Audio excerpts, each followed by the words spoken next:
Bonjour à tous, donc encore une vidéo sur les matrices, la troisième, hein, mais là c'est le tuto cours numéro 3. Et juste, je vous le dis déjà, vous verrez qu'en fait il s'articule en deux petites vidéos. Les deux sont assez courtes en revanche, parce qu'en fait il y a une partie sur la calculatrice et l'appareil sur lequel je fais l'enregistrement, malheureusement n'a pas la configuration qu'il faut pour pouvoir supporter le simulateur de la calculatrice, donc je ne peux même pas l'installer dessus.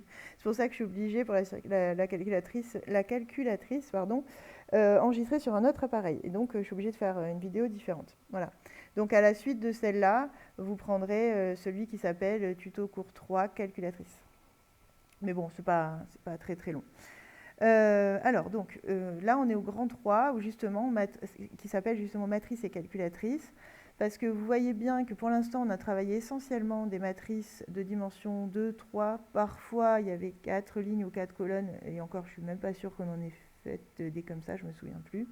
Mais dès qu'on dépasse 3, en fait, déjà 4, ça devient assez laborieux de faire les multiplications à la main, voire même des opérations plus compliquées que ça.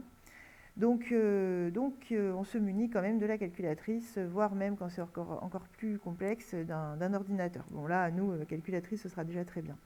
Et donc justement, là, ce problème qu'on va voir, il n'y a rien de très neuf sur le plan mathématique. Là, ce sera rien de nouveau. En revanche, c'est vraiment un problème où on voit bien que sans calculatrice, ça perd de son sens, voilà, d'utiliser les matrices. Donc, ce problème, qu'est-ce qu'il nous dit? Bon, on fait un petit bond en arrière avec l'ancien bac. En 2018, hein, on considère donc une classe de terminale ES avec 7 élèves qui auraient choisi la spécialité maths. Avant le conseil de classe du premier trimestre, ce professeur principal recense leur moyenne dans 5 disciplines. Donc en fait, il a pris les 5 disciplines les plus coefficientées pour avoir une petite idée quand même de ce que ça allait pouvoir donner au bac. Même s'il en manque, hein, bien sûr, mais ça faisait déjà une grosse matrice. Donc je n'ai pas rajouté les autres matières. Donc à l'époque, ce sont les vrais coefficients, hein. Quelqu'un qui prenait spécialité maths en ES avait quand même maths coefficient 7, 7 en SES, 3 en anglais, 4 en philo, 5 en histoire géo. Et donc si on prend que ces 5 matières-là, on a un total de 23 sur les coefficients. Et donc on a répertorié dans le tableau justement les notes de ces 7 élèves dans ces 5 matières, donc les moyennes qui ont été arrondies à l'entier près, comme au bac. Et donc déjà, première chose, on nous demande d'écrire la matrice qui résume les notes des élèves. Bon, alors, on se munit de patience, puisqu'on a bien compris qu'il allait y avoir 7 lignes et 5 colonnes, hein, donc c'est assez long. Du coup, on va avoir une grande matrice, et d'ailleurs, j'ai pas laissé énormément de place, je vois, où on va tout simplement recopier le tableau, puisqu'on a bien compris que justement, la matrice faisait office de tableau. Et donc vous voyez que ça devient vraiment laborieux à traiter à la main. Même écrire la matrice, déjà, c'est laborieux. Donc automatiquement, dès la troisième question, on va justement basculer sur la calculatrice. Là, on va juste voir la théorie, hein, parce que bon, encore faut-il savoir quoi demander à la calculatrice. Mais à part ça, c'est elle qui va faire le travail. Donc 8, 9, 6, 9, 18, 13, bon, on a compris, hein, mais tant que j'y suis, je le fais proprement. 8, 10, 16, 14 et 11. Voilà. Bon, très bien. Bon, on a fait une matrice avec toutes les notes des élèves. Donc on a évidemment les élèves en ligne. Donc je vais plutôt mettre élève 1 jusqu'à élève 7. Et là, les matières. Donc maths, SES, c'était anglais je crois, philo et histoire géo. Voilà. Donc c'est vraiment le tableau écrit sous forme de matrice. Et donc on vous demande, en faisant une multiplication, qu'est-ce qu'on peut faire, une multiplication de matrice, puisque justement on vient d'apprendre ça, donc tant qu'à faire, qu'est-ce qu'on pourrait faire pour obtenir directement toutes les moyennes des élèves, sur ces 5 matières-là, bien sûr, coefficientées, telles qu'on l'a dit tout à l'heure. Alors, nous ce qu'on voudrait, c'est que, par exemple, si je prends l'élève 1, on voudrait que le 14, les maths sont coefficient 7, donc on voudrait que le 14, il se multiplie par 7. Que le 12, il se multiplie lui aussi par 7. Que le 13, il se multiplie par, c'était 3 l'anglais, si je me rappelle bien, c'est ça. Que le 9, il se multiplie par 4, et que l'histoire géo, il me semble que c'est 5, ouais, il se multiplie par 5. Donc là, je répète, hein, là, je voudrais avoir x7, x7, x3, x4, x5. Et en fait, je veux ça pour tous les élèves. Donc on voit quand même qu'il y a une répétition justement dans la multiplication. Et en plus, je voudrais que tout ça, quand les multiplications sont faites, ça s'additionne. et que ça se divise par 23. Et pour toutes les lignes, pareil. Donc on sent bien qu'on va pouvoir automatiser ça justement avec une multiplication de matrices. Bon, après, vous n'avez pas 50 choix, puisque vous avez en gros les 5 coefficients à mettre dans une matrice. Hein, donc ça va être soit une matrice ligne, soit une matrice colonne, où vous allez mettre vos 5 coefficients dans le bon ordre. Donc après, il faut voir laquelle des deux va marcher. Si je prends une matrice ligne, donc avec les coefficients donc 7, 7, 3, 4, 5, donc je suis obligée de la mettre devant pour que... Ah ben non, même pas d'ailleurs, je suis en train de dire je suis obligée de la mettre devant pour que ça marche, mais en fait non, ça ne fonctionne pas, même devant. Puisque vous voyez, si je fais la multiplication, je vais devoir faire ligne par colonne, et en fait, j'ai pas assez de coefficients. Donc là, la multiplication n'est pas possible. Voilà. Elle est carrément pas possible. Moi, je pensais que ça allait donner un truc, oui, mais j'avais même pas fait gaffe.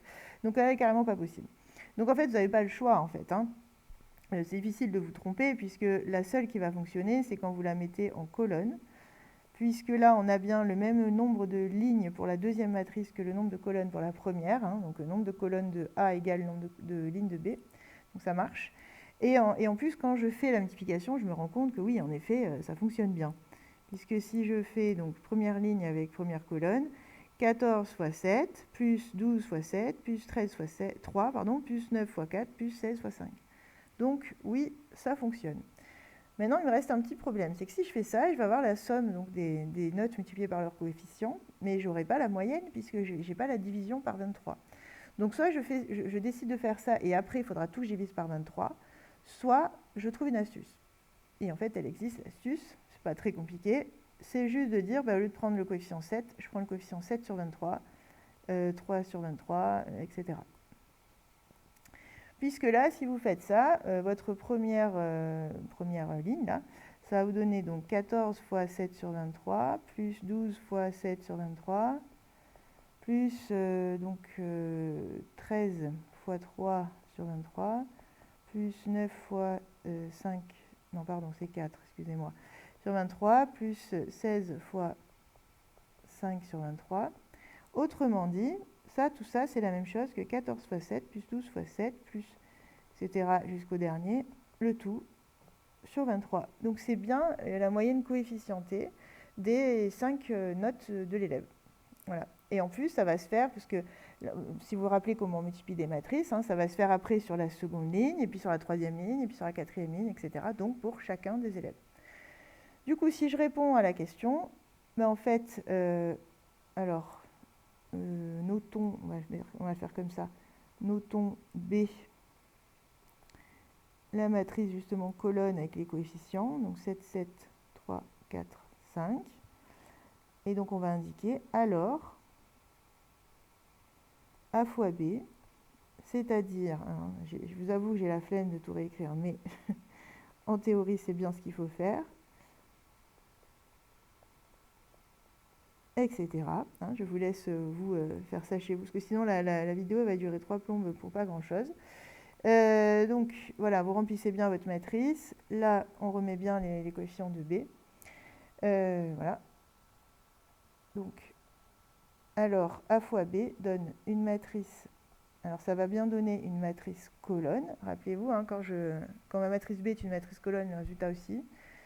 Donc, et puis c'est logique, puisqu'en fait, je vais avoir première ligne, première colonne, ensuite deuxième ligne, première colonne. À chaque fois, on est sur première colonne, première colonne, première colonne. Donc, ça veut dire que les résultats vont à chaque fois s'écrire sur la première colonne, avec première ligne, deuxième ligne, troisième ligne. Donc, ça fera bien une matrice colonne. En revanche, ce sera une matrice colonne à 7 résultats, 7 lignes, puisqu'on va avoir un résultat pour chacun des 7 élèves.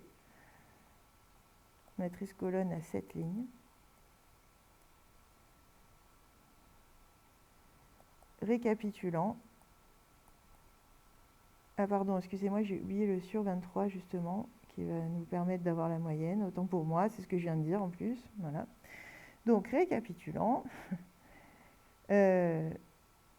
les moyennes par élève.